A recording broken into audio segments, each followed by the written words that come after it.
Buenos días todavía para todos. Un saludo desde República Dominicana. Soy el doctor Bonet, que me dignaron invitarme a esta mesa de nutrición. Es importante para nosotros, ¿no?, los nefrólogos, pues así como estuvimos hablando anteriormente de la actividad física, pues para la actividad física necesitamos tener a nuestros pacientes con una buena nutrición. Por tanto, esa es la intención de esta parte de ahora, de esta mesa, entender cómo nuestros pacientes pueden estar nutridos adecuadamente y poder continuar con sus vidas dentro de la calidad de vida que necesitan, y es muy importante esta parte. Les decía acá a la mesa que por un lado me gusta que la parte mala la vaya a hablar nutrición y la parte buena nefrología, porque a mí me sucede en Santo Domingo que, bueno, yo les digo, en esta parte tengo que enviar la nutrición para que le eduquen y le digan cómo mantenerse ustedes toda su masa muscular en condiciones y puedan, de acuerdo al grado de su enfermedad. Y cuando van y regresan me dicen, todo lo que me puso el nutriólogo, doctor, imposible de llevarlo. Digo, no, ven, que yo te ayudo ahora, que lo hagamos realidad. Entonces la parte buena la tenemos por nefrología y la parte fuerte por los nutriólogos, que son los que realmente orientan a nuestros pacientes, ¿no? Bueno, vamos a empezar. Nutrición no es solo dieta, no hace falta ni siquiera decirlo, pero es muy importante el tener un plan alimentario adecuado para los pacientes. Ha cambiado mucho la dieta y de unas dietas muy restrictivas cada vez más vamos a unas dietas más individualizadas, pero más amplias y más apetitosas. Pero lo que sí es verdad es que las prisas, el estrés y el tipo de vida que llevamos hace que muchas veces utilicemos comida precocinada, cosas que están ultraprocesadas, y entonces pareció interesante el hacer cuáles eran en rasgos generales los chicos malos y los chicos buenos de esta película.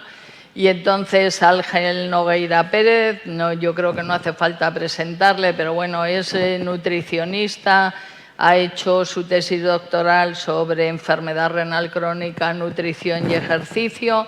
Hemos compartido y seguimos compartiendo una visión multidisciplinar de la insuficiencia renal y de la nutrición, y va a ser el primero que va a ser el chico malo, que nos va a hablar de lo que es la dieta occidental y los ultraprocesados. Ángel, cuando quieras.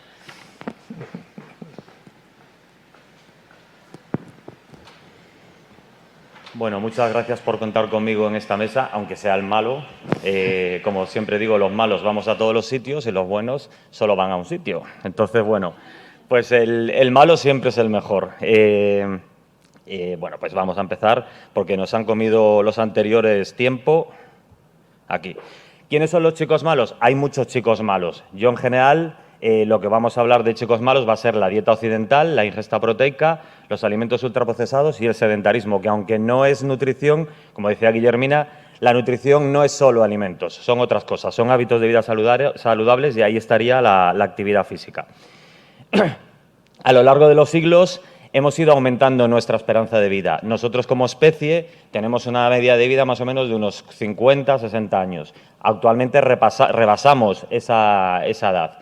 ¿Cuáles han sido las cosas que han favorecido a este aumento de la esperanza de vida? Pues las mejoras higiénico-sanitarias, una mayor disponibilidad de alimentos, aunque aún hay países que esto es un problema, principalmente la disminución de la mortalidad infantil, unos buenos hábitos alimentarios y la práctica de ejercicio, aunque también hay parte de la población, si nos vamos a Estados Unidos, tienen un problema de sedentarismo y obesidad elevada.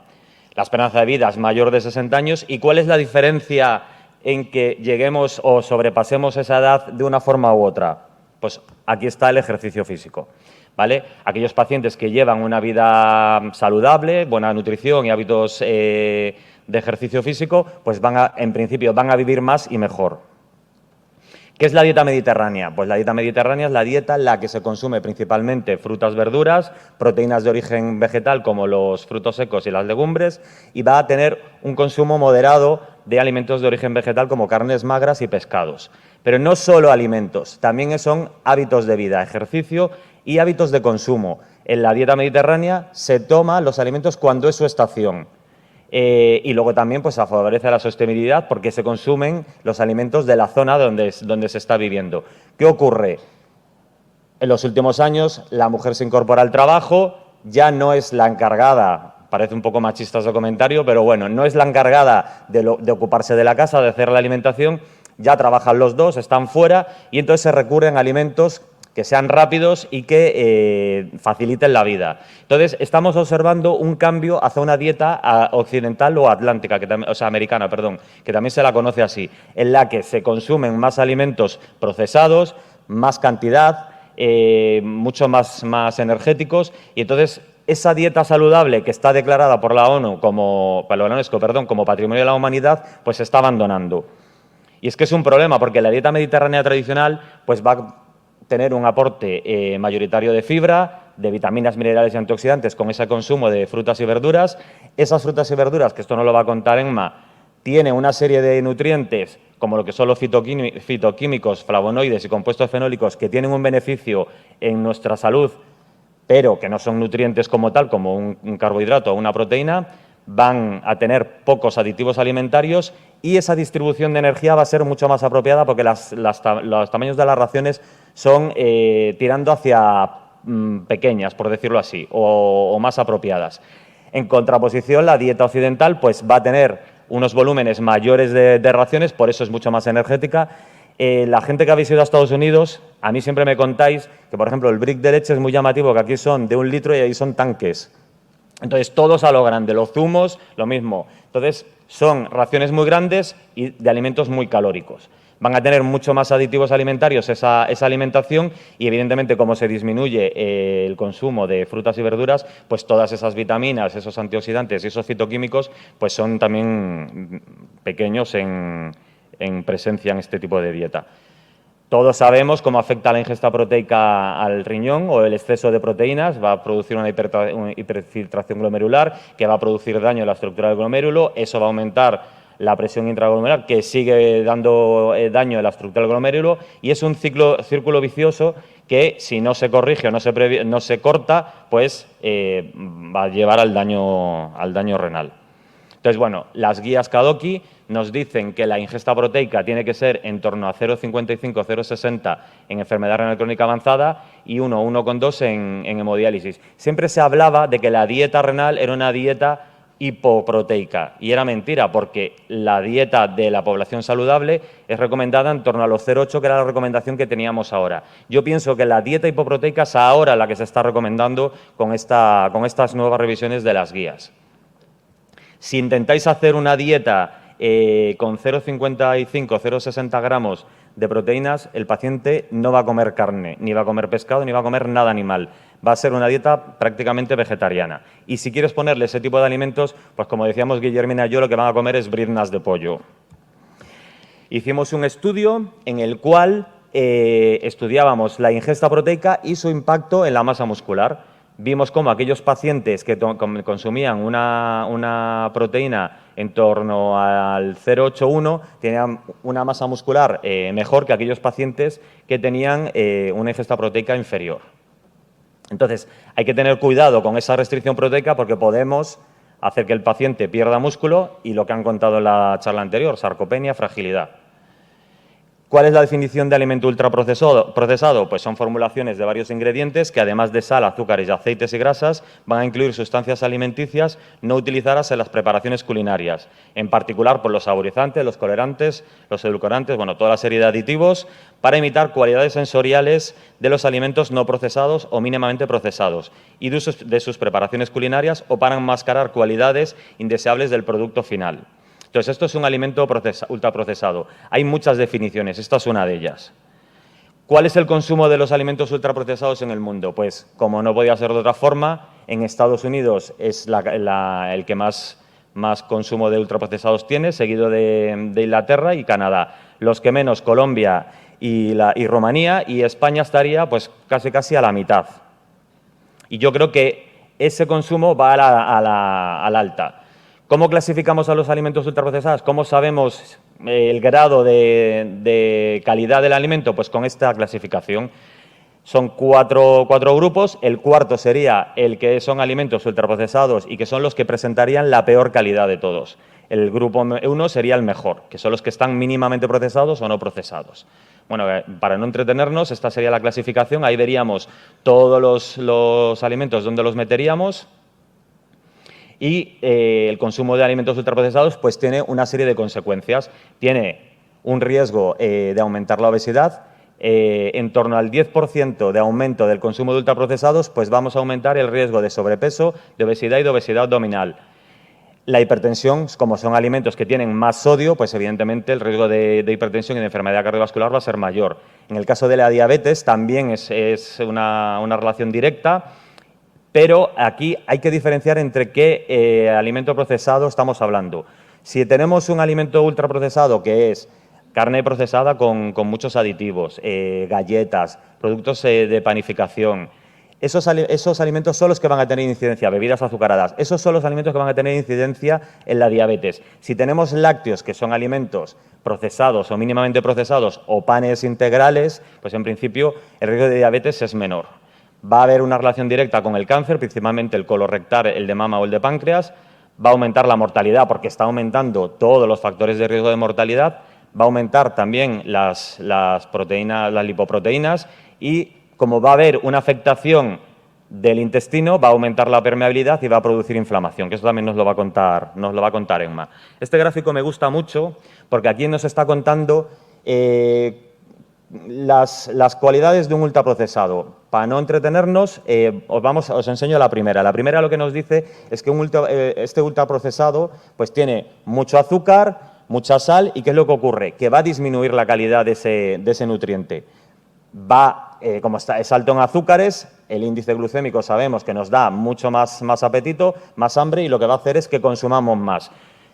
Así con todos los grupos de alimentos, y eso va a tener una repercusión en la salud cardiovascular, en la obesidad, en las lipoproteínas.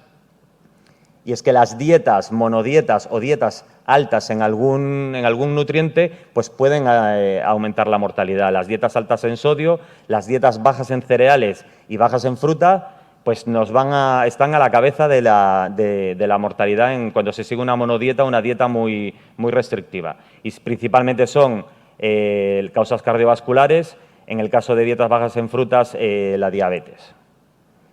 Bien, los alimentos, una dieta rica en alimentos ultraprocesadas va a complicar o va a agravar las complicaciones de la enfermedad renal. ¿Por qué? Si disminuimos el consumo de frutas y verduras y favorecemos el consumo de carnes y alimentos procesados, azúcares simples, pues sabéis que ese tipo de dietas acidifican.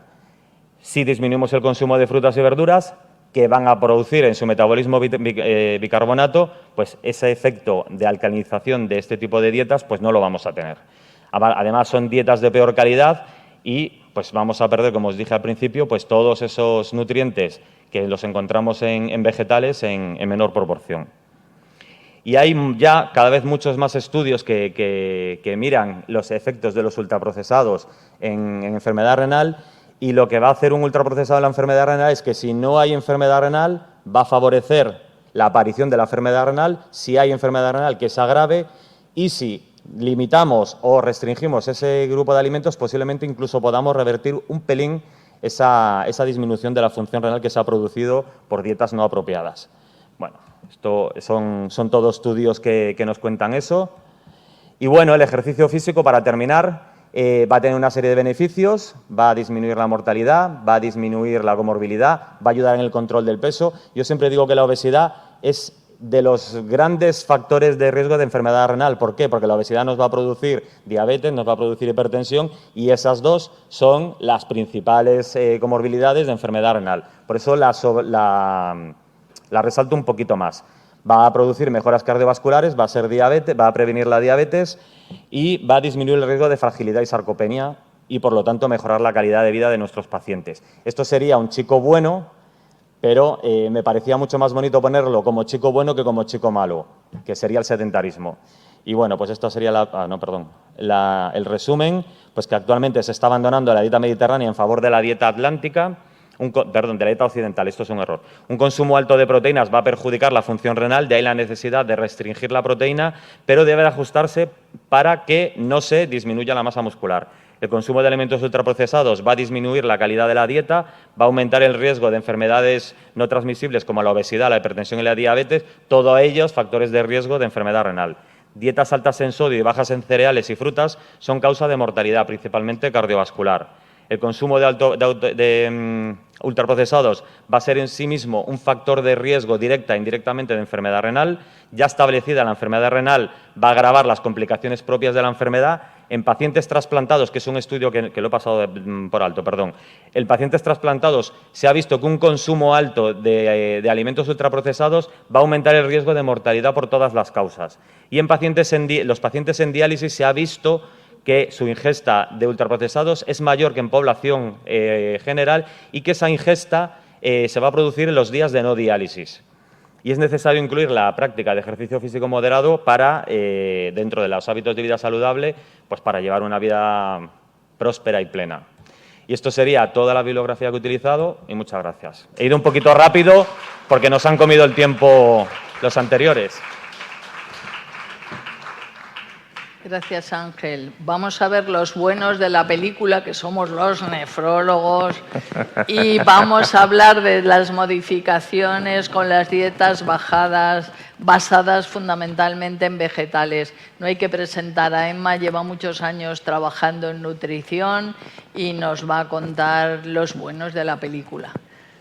Emma, cuando quieras. Muchas gracias. Bueno, con permiso de Francisco Javier Bonet, quiero decir lo primero, que para mí es un privilegio compartir mesa con Ángel Nogueira y con Guillermina Barril, porque son para mí un referente en nutrición en este país. Bueno, a mí me toca hablar de los buenos, por lo tanto yo tengo suerte, porque realmente es en lo que yo creo, ¿no? Y en principio, bueno, conflictos no tengo. Yo creo que podría empezar y acabar la presentación con esta diapositiva porque reúne, en esencia, todo lo que yo voy a presentar en los próximos 20 o 25 minutos. Creo que nadie negará a día de hoy lo que está pasando con el cambio climático, después del verano que hemos pasado y las grandes inundaciones y tormentas a las que posteriormente o de forma alternativa han sucedido. Y probablemente, no seguro, somos las personas que habitamos este planeta los principales responsables de que este cambio climático esté ocurriendo. La población mundial ha crecido, hay que cubrir las necesidades nutricionales y eso ha dado lugar a que se produzca una industrialización de la cadena alimentaria, fundamentalmente en lo que es ganadería intensiva y lo que es agricultura extensiva. Pero de las dos, la ganadería intensiva es la que mayor efecto negativo produce en el planeta, por cuanto que produce mayor emisión de gases con efecto invernadero y metano. Por lo tanto, tiene mayor contribución a lo que es el cambio climático.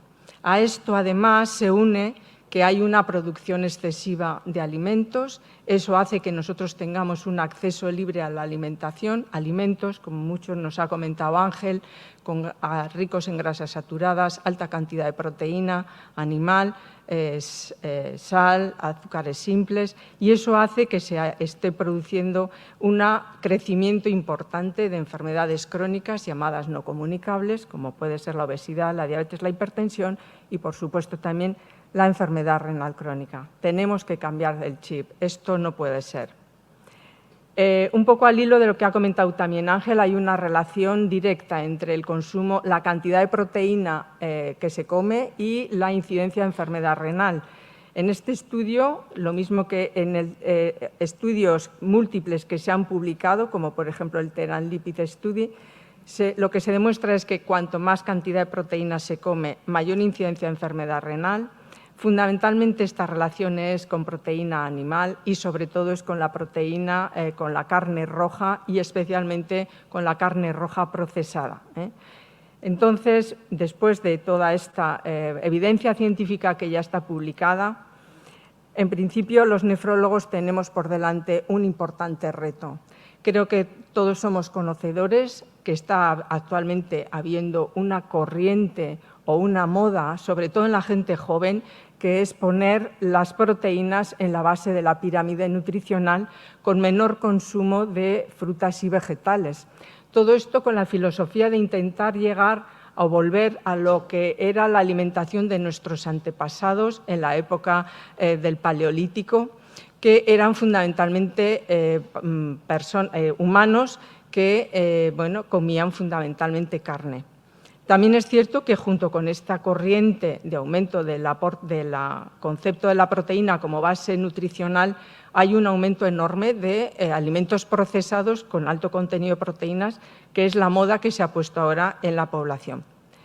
Pero lo cierto es que nuestros verdaderos antepasados bípedos eran vegetarianos y fue después de una importante sequía y una posterior glaciación cuando desapareció todo lo que era la vegetación del planeta, y entonces tuvieron que cambiar su chip, tuvieron que adaptarse a esa nueva forma de alimentación. Se volvieron carnívoros, tenían que recorrer grandes distancias para poder buscar alimento, que tenían que cazar, y eran los animales lo que comían. Esto obligó a hacer una adaptación en su genoma, que era una adaptación transmitida por las mujeres a su descendencia y que dio lugar a lo que hoy conocemos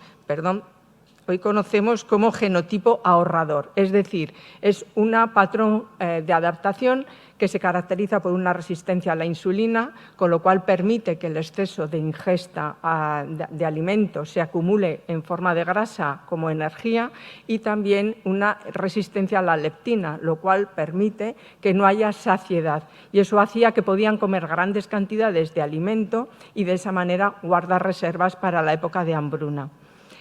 Hay algunos defensores de la dieta paleo que dicen que la alimentación de hoy en día tiene alimentos que no estaban al acceso en aquella época del Paleolítico, y que eso es lo que ha dado lugar que la evolución nuestra evolución humana haya hoy en día ese aumento de exceso de enfermedades crónicas y obesidad.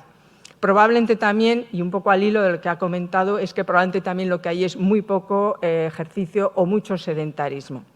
Pero afortunadamente también hay un cambio cultural en el mundo y existe ya una gran tendencia o una cultura de lo que es la salud humana, es decir, buscar la alimentación, que es en la que yo me voy a referir, alimentación saludable, salud del planeta y salud animal. Es lo que hoy en día se llama el One Health, una única salud. Y en base a esto tenemos que modificar nuestro concepto de dieta hacia una dieta más basada en vegetales y en frutas. Y ya en el año 2016 la Academia de Nutrición y Dietética emitió un comunicado en el que dejaba su posicionamiento al respecto y comentaba que una dieta basada en vegetales o vegetariana apropiadamente planificada es saludable, nutricionalmente adecuada, es válida para cualquier edad y que además es sostenible para el planeta. Muchos artículos hay publicados respecto a los beneficios de la dieta basada en vegetales, y quizás destacar por el volumen de participantes o individuos analizados, el EPIC Oxford Study, en el que analizaba a 65.000 sujetos y, haciendo un seguimiento de 14 años, comparaba los diferentes patrones de dieta. Patrones en los que predominaba la dieta basada en proteína animal, de tipo carne roja, con alto consumo y bajo consumo, proteína basada en carne blanca, y luego pescado o vegetales, tanto vegetarianos como veganos. El resumen de la conclusión del estudio era que las dietas vegetarianas y basadas en vegetales, vegetarianas y veganas, tenían una menor prevalencia de obesidad, una menor niveles de colesterol, una disminución del 20% de cardiopatía isquémica, una disminución del cáncer, una disminución de la incidencia de diabetes, una disminución de la incidencia de divertículos, de cataratas y un 8% disminución de mortalidad. Únicamente se encontraron un aumento de un 20% del ictus hemorrágico, no sabían muy bien por qué, pero buscaban como explicación que podía ser por el menor contenido o menores niveles de colesterol, y también un aumento del 25% de fracturas de cadera, que incluso en veganos llegaba a ser de un 43%, probablemente por menores niveles o aporte de calcio y vitamina D. En resumidas cuentas, las dietas basadas en vegetales tienen un aporte adecuado de proteínas y aporta beneficios directos sobre la salud. En cuanto a la dieta mediterránea, ya nos ha adelantado también Ángel, en la edición del 2020 incluye también aspectos relacionados con la sostenibilidad y hábitos de vida saludables, y modifica, fundamentalmente la principal modificación es que baja un nivel de la proteína vegetal procedente de las legumbres a un nivel de uso frecuente diario, reduciendo a un nivel más alto el consumo de proteína animal, sobre todo la carne roja, embutidos y, por supuesto, alimentos procesados. Una dieta mediterránea llevada con buena adherencia ha demostrado, como viene aquí representado en el artículo de Papadakis de hace 3 años, demuestra que tiene un control sobre la salud metabólica, tanto a nivel de lo que es el control del peso, tensión arterial, niveles de glucemia, colesterol e incluso marcadores de inflamación, mejor que incluso los fármacos que estamos dando para poder controlar estas alteraciones. Y en cuanto a la enfermedad renal, ¿qué podemos decir? Bueno, las guías DOCI en el año 20 ya publica que la restricción dietética tiene que ser en los pacientes con enfermedad renal crónica avanzada de 0,6 gramos kilo, con evidencia 1A, o bien 0,4 gramos kilo complementada con cetoanálogos. Lo que no dice es qué tipo cuál es la fuente de proteína que hay que utilizar. Sí que es cierto que se comenta que tiene que haber un mayor de consumo de frutas y verduras y que el patrón de la dieta mediterránea es el patrón ideal de dieta para nuestros pacientes. En cuanto a la adaptación del patrón de la dieta mediterránea en los pacientes con enfermedad renal, se ha publicado este año un artículo muy interesante donde nos indican cómo podemos adaptar este patrón de dieta mediterránea en nuestros pacientes. Un artículo publicado por nutricionistas de este país. Un estudio muy interesante que hay es publicado por Bach hace 3 años, en donde hace un metaanálisis de 18 estudios prospectivos que incluye más de 630.000 individuos y en los que valora los diferentes patrones de dietas, podríamos decir saludables, mediterránea, dieta DAS o dieta vegetariana, en cuanto a incidencia de enfermedad renal, donde encuentran que hay una disminución de un 30%, y en cuanto a riesgo de albuminuria y descenso o progresión del filtrado glomerular, donde encuentran que hay una disminución de un 23% y un 30% respectivamente. Es decir, vemos aquí la validez de la dieta mediterránea y la dieta basada en vegetales con relación a los beneficios que aporta en la enfermedad renal. E incluso si hacemos una restricción de dieta de proteínas a 0,4 gramos kilo y suplementamos con cetoanálogos, se consiguen también beneficios, porque nutricionalmente se consigue que sea adecuado, beneficios tanto en cuanto a filtrado glomerular como para niveles de albuminuria. Hay muchos artículos publicados que avalan lo que he estado presentando hasta ahora, tanto en población general como en enfermedad renal crónica, en pacientes en hemodiálisis y en pacientes trasplantados. En resumidas cuentas, los pacientes con enfermedad renal crónica y trasplante, las dietas de predominio de vegetales en todas sus variedades se asocian con una menor incidencia de enfermedad renal crónica, menor progresión, menor mortalidad. Sí que es cierto que en pacientes en hemodiálisis el descenso de mortalidad no tiene una evidencia suficiente, probablemente porque la propia técnica de diálisis está añadiendo aquí un factor confundente.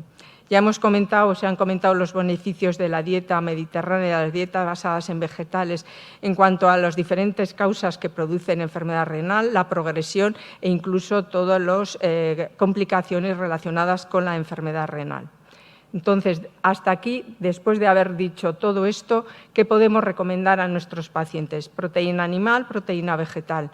Bueno, uno de los hándicaps que nos encontramos de cara a la recomendación de las dietas vegetales en los pacientes con enfermedad renal es el miedo a la desnutrición. Lo cierto es que la desnutrición en la dieta vegetal está relacionada con unos mitos que tenemos con las proteínas o unos mitos que rodean a la proteína vegetal.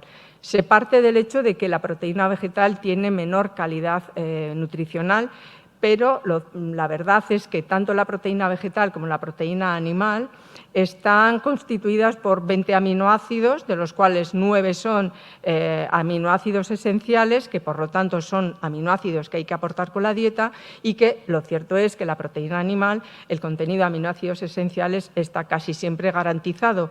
Y mientras que la proteína vegetal, dependiendo del tipo de alimento, hay en algunos casos que hay aminoácidos que están por debajo de lo recomendado. Sin embargo, si la dieta basada en vegetales es suficiente, amplia, variada, se consigue mantener o se consigue alcanzar todas las necesidades de aminoácidos esenciales de una dieta completa.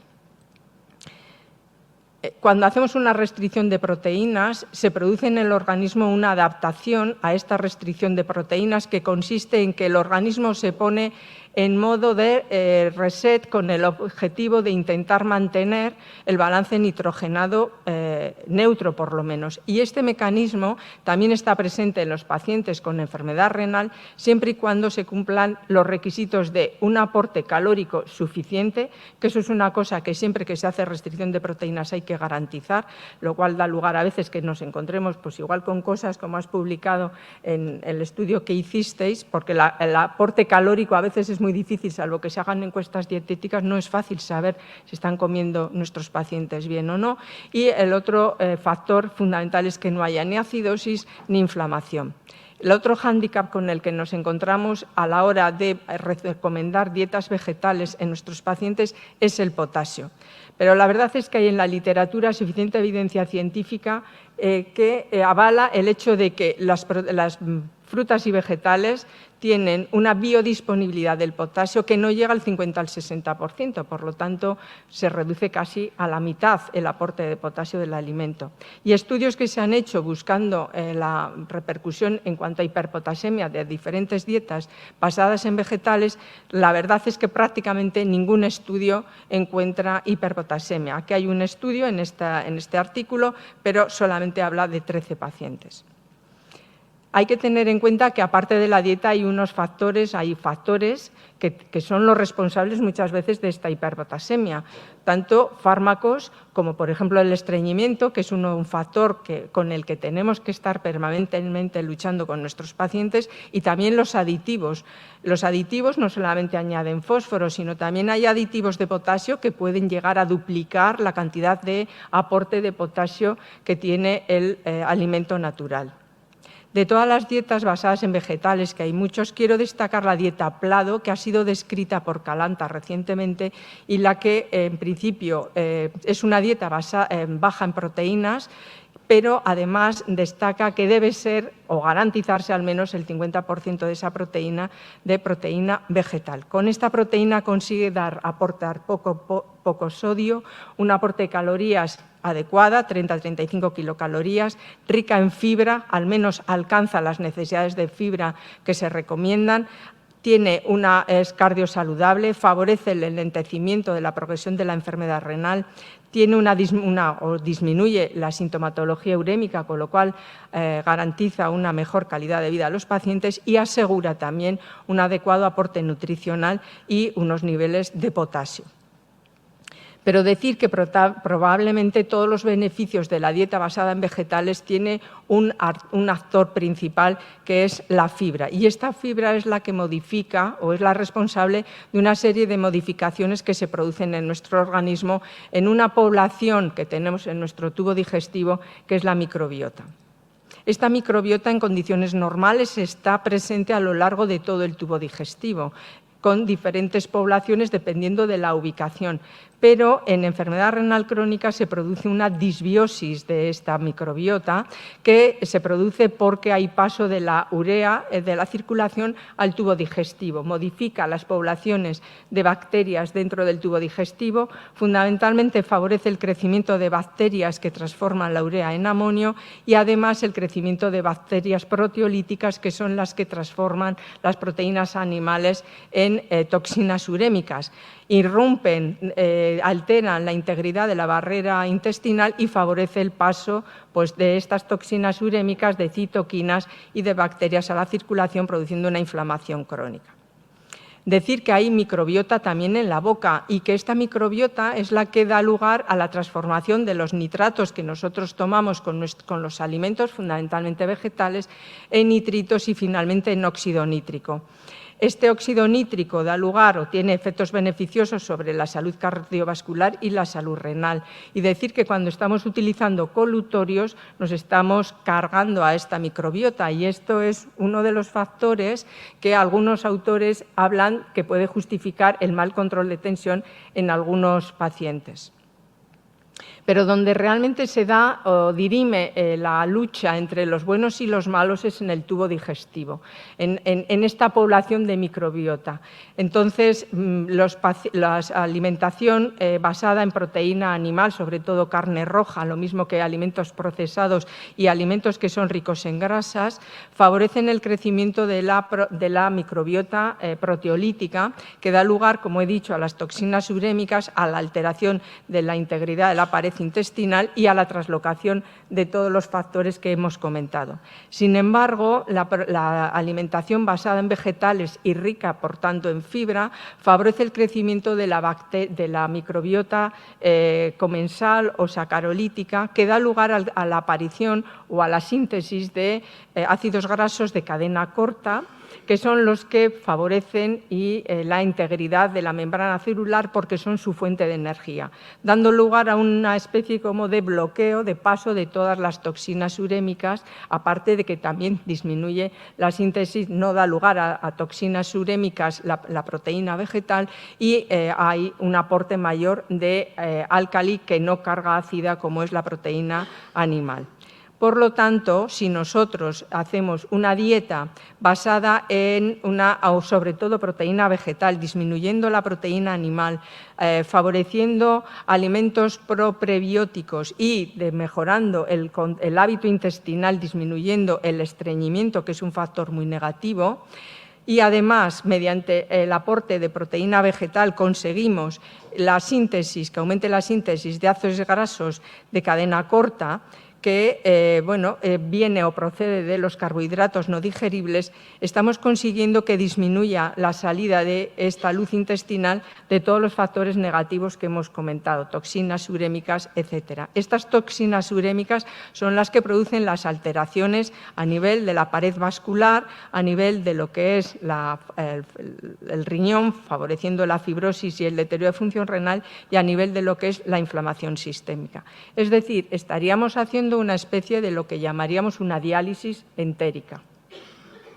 Me ha parecido muy curioso este artículo, es un artículo experimental, se publicó en el año 21, donde a los ratas les comparan ratas con una dieta normal, ratas con dieta baja en proteínas y ratas con dieta normal más restricción de lo que llaman aminoácidos aromáticos, es decir, la fenilalanina, el triptófano y la tirosina. Y entonces se encuentran que estas ratas, cuando se comparan las toxinas urémicas, la que menor nivel de toxinas urémicas tiene en la circulación son las ratas con dieta normal, a los que se les ha quitado los aminoácidos aromáticos. Mucho menos que las ratas que comen dieta baja en proteínas y una dieta normal con los aminoácidos aromáticos estándar. Y además también encuentran que estas ratas, tanto la función renal como la microalbuminuria, consigue estar a los mismos niveles que la dieta restrictiva en proteínas. Es decir, que quizás el tratamiento de la progresión de la enfermedad renal crónica podía estar en el supermercado y no tanto en la farmacia.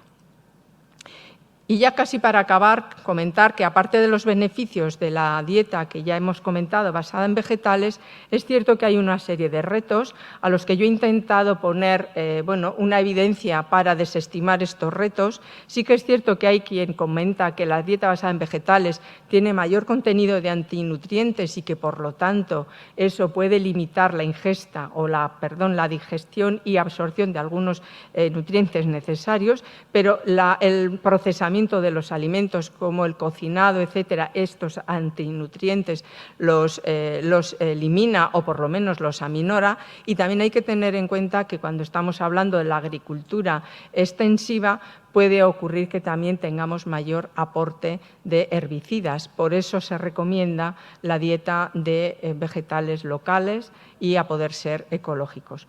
También es cierto que en dietas vegetarianas y veganas puede darse la circunstancia y que por lo tanto tenemos que controlar de descenso de aporte de calcio, vitamina D, hierro y B12. La B12 casi seguro que cuando hacemos dietas vegetarianas hay que suplementar casi con obligación. Es una dieta que hay que irla instaurando progresivamente desde las fases más o menos iniciales de la enfermedad renal. Eso hace que el paciente vaya haciéndose un poco, interiorizando los cambios de dieta y, inicialmente incluso para el tratamiento conservador, pues una opción sería la dieta vegetariana completa. ¿Es válida para todos? Pues en principio para todos los que son pacientes estables. Cierto es que cuando hay una intercurrencia, el paciente tiene unas necesidades nutricionales mayores, hay que hacer un aporte de dieta acorde a esas necesidades. Y para terminar, decir que las dietas basadas en vegetales son planificadas y variadas, son nutricionalmente adecuadas y alcanzan un adecuado aporte de proteínas y calorías, que tienen un riesgo limitado de hiperpotasemia, que aportan efectos beneficiosos pleiotrópicos a nivel metabólico, cardiovascular y electrolítico, que modulan la disbiosis intestinal de la uremia, disminuyendo la producción de toxinas urémicas, su paso a la circulación y la inflamación sistémica, y que son válidas para todos los pacientes estables, debiéndose introducir de forma progresiva y consensuada. Y sobre todo decir que realmente nuestros antepasados eran vegetarianos. Muchas gracias.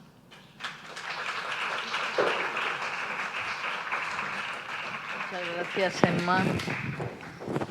¿Sí? ¿Alguna pregunta o algún comentario? Gracias. Micrófono. Micrófono. El pasillo.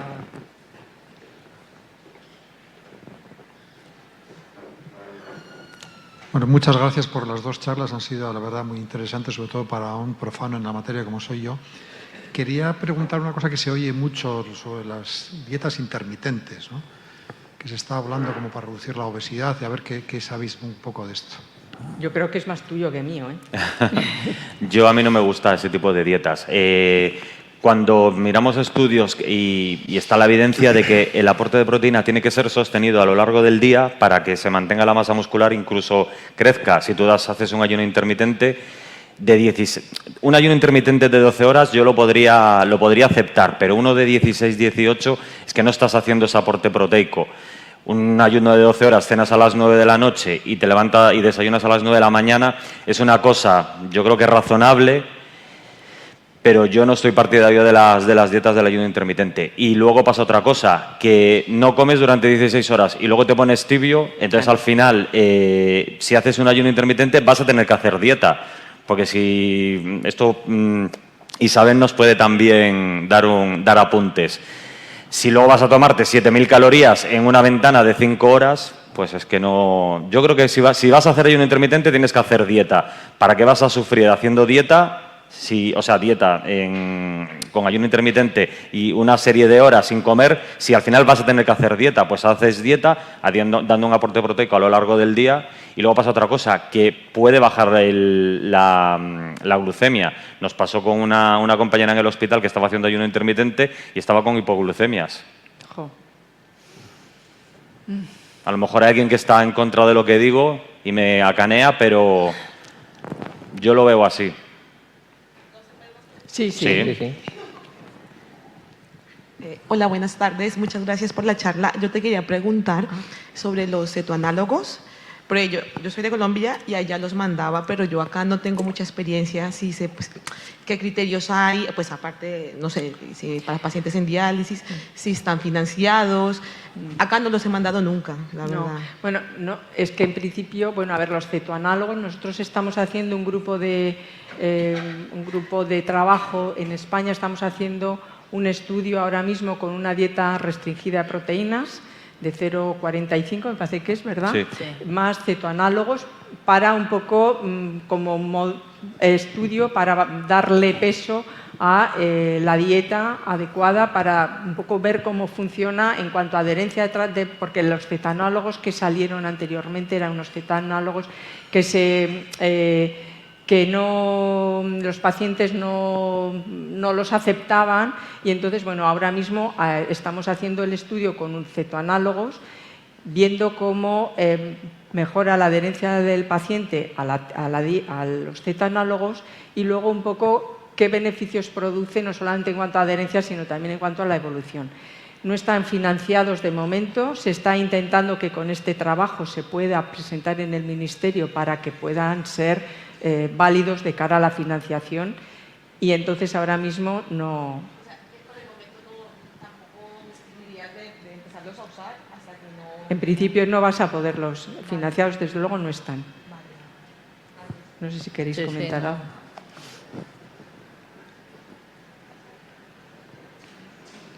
Pues una inquietud en cuanto a las proteínas, ¿no? Que tú decías que no sabemos qué tipo de proteína dar. Siempre a nosotros nos han enseñado que tenemos que usar proteínas en los pacientes renales de alto valor biológico.